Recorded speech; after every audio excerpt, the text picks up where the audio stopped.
How to change YouTube playback speed on iPhone.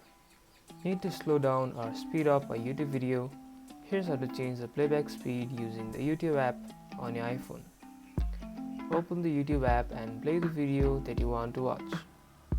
Tap anywhere on the video to reveal playback options. Right here. Tap the gear icon or three-dot menu at the top right corner. Then select playback speed.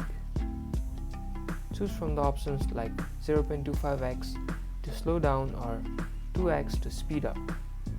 Let's select 2x. The video will now play at your selected speed. Great for learning or skipping ahead. And that's it. You've mastered playback speed control on your iPhone. And that's about it.